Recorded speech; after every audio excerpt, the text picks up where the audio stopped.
I'm back with another video and I am in Handsworth in Birmingham. Well, today's video is a big video. It's about cannabis. We've got some live, Sarge. Police! And it's about landlords who have 2-3 bedroom houses where they have 8, 9, 10 people in. Another 4 more in this tiny room.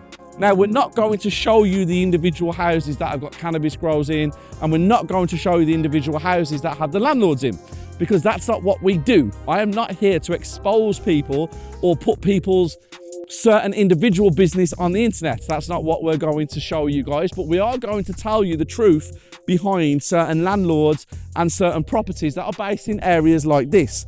Now, some of you are going to believe it, some of you are not going to believe it.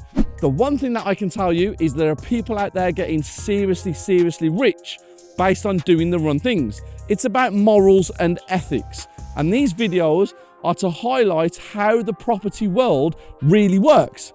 I got called out for brown envelopes.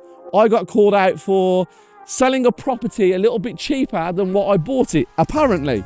So guys, I'm here to show you the real side of property, the raw side of property, the truthful side of property, and you can make your own assumptions on whether I am the real deal or not.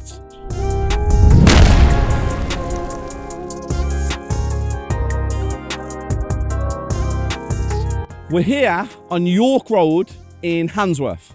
Now, these properties, they are your 3 and 4 bedroom terrace properties. They rent out for around £1,050 to £1,250, depending on the end user and the quality, okay? That's your average rental price around here. Now, what is actually happening? And let me give you an understanding. These houses will be rented by a tenant on something called an AST, an assured short hold tenancy. And they will move in either singular or with a family, and they will pay the rent. And then what actually happens in these areas is that people then rent the rooms out for £100 a week to people that they know, usually family and friends. Meaning that in one property that is 3 or 4 bedrooms, you will have 8, 9 or 10 people living in there paying £100 a week each to live in that property. How many people live in this room, sir?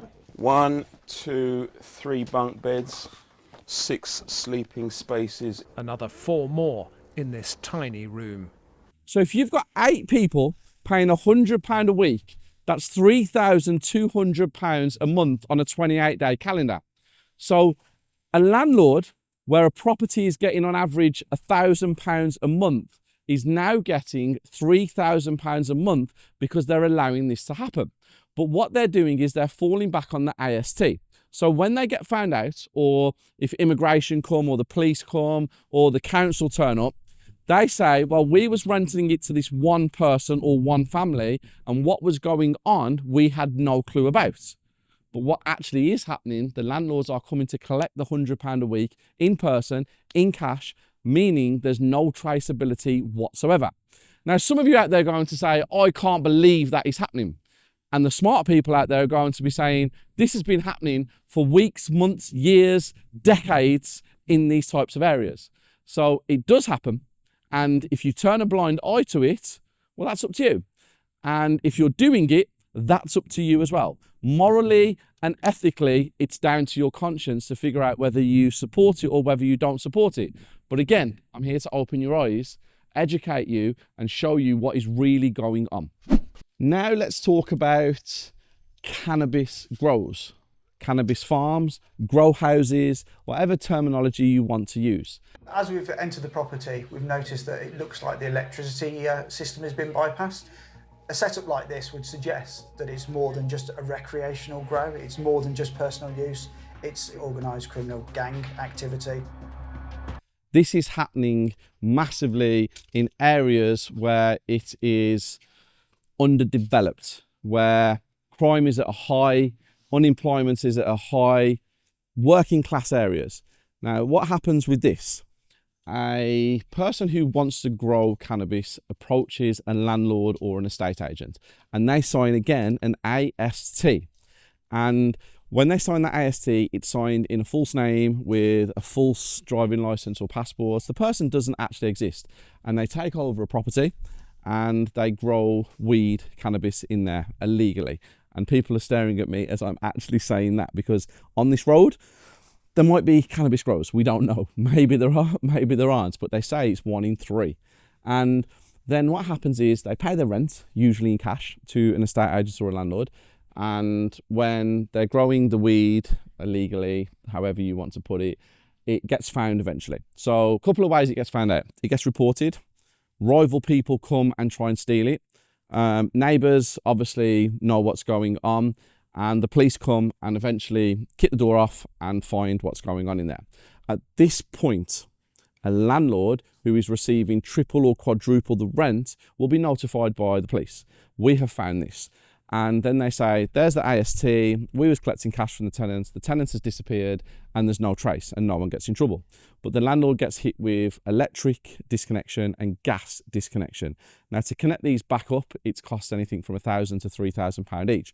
But at this point, the landlord just wants to rent the property back out, or even better for you property investors, just wants to make a quick sale to get rid of it, because 9 times out of 10, the landlords know what's going on. They've made their money from the property and they just want to get rid of it, meaning a quick sale for people like me, a developer, an investor who can come along, see the pictures on Rightmove, get a phone call from an agent saying, this happened, do you want to buy it? You usually get it at about 25-30% discount, and everybody on this side is happy. But obviously, people who grow in the weed, they're not happy because their thing's been dismantled. And also, when it comes to that, you've got people trafficking, you've got immigration, because there's a lot of illegal immigrants in there running them, and it causes a knock-on effect, and they call it serious organised crime. Again, morally and ethically, do you agree with it? Do you support it? Do you think the landlords are doing good things? Do you think the people selling weed are doing good things? Or do you think it's completely unethical? And your morals are at a high where you go, no, I don't like that. It's something we can't stop, but it's something that I'm bringing to your attention. Next up is brothels, okay? Now, what happens is people rent rooms above shops, they rent rooms above commercial units, and they rent houses out, and they use them for the sex trade. The way that they make money is obviously selling whatever's going on, male and female. Now, this has been going on for 30, 40 years. I'm trying to actually get comfortable. This was going on before social media was even a thing. The sex trade's been here forever. And they rent the houses out according to what they want to be used for. Now, another thing about this is rent to service accommodation. This is huge, especially in the OnlyFans industry. But rooms being rented out per night, per week, per month, by agents, by landlords, knowing that they are being used for this. And the reason that landlords and agents know about this is because it's better to tell them than to actually get found out, because they want to be cutting on what money can be made. So this is another area when landlords exploit what is going on and make a huge profit. Again, do you think it happens and we just need to turn a blind eye and money needs to be made? Or do you think it needs to be reported to the police and be shut down as soon as possible? Because it's one of those things, isn't it? It's needed. It's always going to be there. Do you turn a blind eye, or do you make a stand and say, this ain't happening on my watch? Which one are you? This is a real thought-provoking video, because like I said, a lot of you are going to watch it and go, nah, Steve's full of shit, that stuff don't happen. A lot of you are going to watch it and go, that's been happening forever and a day. It happens in the house next door to me. And some of you are going to say, I don't really want to know about this. This is not why I tune in to watch Steve's video. Was that tune, as in C-H or T-U-N-E? Sorry guys, it's tune. Some of you only watch me because you like the before and afters or the rate my refurbs. Well, this channel is becoming the real property channel. You're going to see real shit. We're never, ever, ever going to put anybody on here who's doing anything like that. I know lots of landlords that do certain things that they shouldn't, and I know lots of landlords that do great things. But I am bringing to your attention how the world works. Whether you like it or not, I am a real property developer and a real property investor who understands how this world actually works. So stick around, because you know my future videos, you're either going to be amazed or you're going to be like, Steve talks real shit. He is the real deal.